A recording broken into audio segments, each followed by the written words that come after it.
So, as probably many programmers do, I also like graphics programming because it lets me visualize what I'm working on, and it's really fun to do. To create graphical scenes, we usually use something called Graphics API, and I always used OpenGL so far. OpenGL is very easy to use and it's also very high level, so it abstracts a lot of concepts away. And this sounds amazing. I mean, I can just care of the actual program I need to make without caring of things like handling devices, choosing the GPU I want to use, and creating memory buffers, allocating them and things like that. But this obviously has a trade-off. If you want to use a high-level API like OpenGL, you lose flexibility. Another OpenGL problem is that it was designed to work on very old machines with low multi-core capabilities and without extendability in mind. Because of this, I wanted to learn a new API capable of managing modern hardware and which let me have more control over the application I'm creating. The answer is Vulkan. Vulkan is a modern API made by the Kronos Group, the same team behind OpenGL, and it's fast and low level, and of course because of this it's also very complex.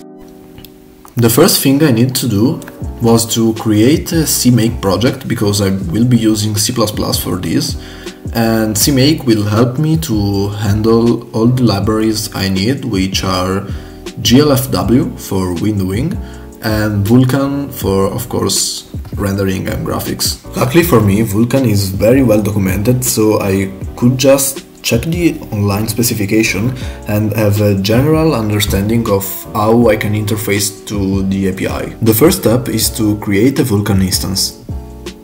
The instance is used to initialize the Vulkan API and to let our app work with Vulkan itself. To create a Vulkan instance, I can just use the vk-create-instance function, passing the application information, and it will create a vk instance object. Now it's time for some coding, so I opened up Vim and I started writing the code to initialize Vulkan and create an instance.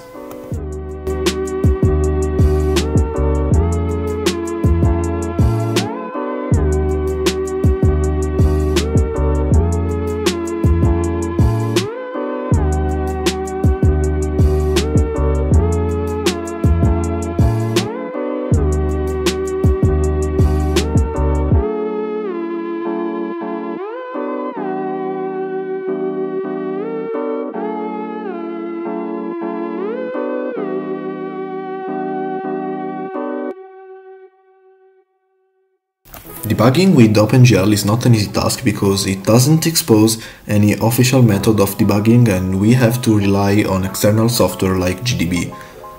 But luckily for us, Vulkan has something called validation layers, which help us tracking what we are doing with the API, and using them we can see what we are doing wrong.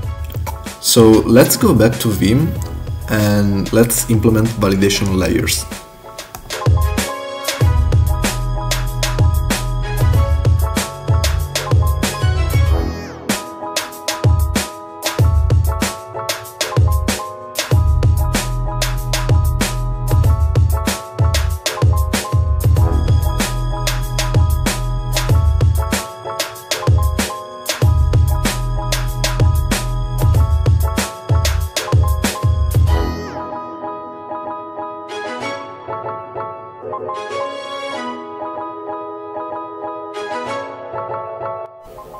Now that we got validation layers working, we have to pick a GPU, because as you might already know, since Vulkan is going to send commands to the GPU, and since Vulkan is very flexible, he wants us to let it know which GPU to use. So we have to get a list of available GPUs and choose the one we want to use. We can use different criteria to do this, and I will just pick the one which is capable of doing all I need to do. Also, Vulkan calls this handle to the actual GPU, a physical device, to distinguish it from the logical device, which is called just device, which we will talk about later. After getting the physical device working, I started working on the logical device, which is a virtual handle to the physical device and the actual object we are going to use to communicate with the GPU.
I just realized that I lost the clips where I was writing the code to creating command buffers and sending them to the GPU to actually draw the triangle, but that's not a big issue because it was very boring, just like setting values to structures and things like that, so it's not a big deal.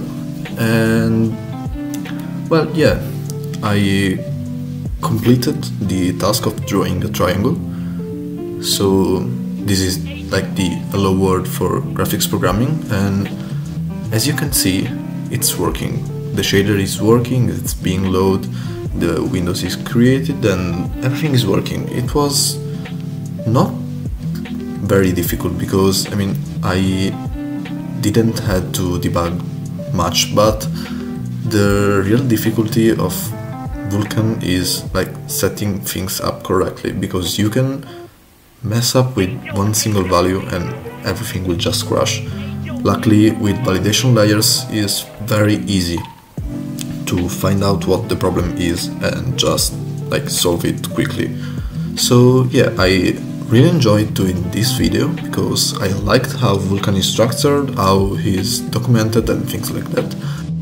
So that's all for this video. Thanks for watching, and if you enjoyed the video, consider subscribing and maybe leave a like if you want. And this is my first video and I really enjoyed making this, so let me know if you liked it, and if so, I could consider making more videos. Maybe you could also suggest me the topic of the next video. So yeah, that's all for today and hope to see you again.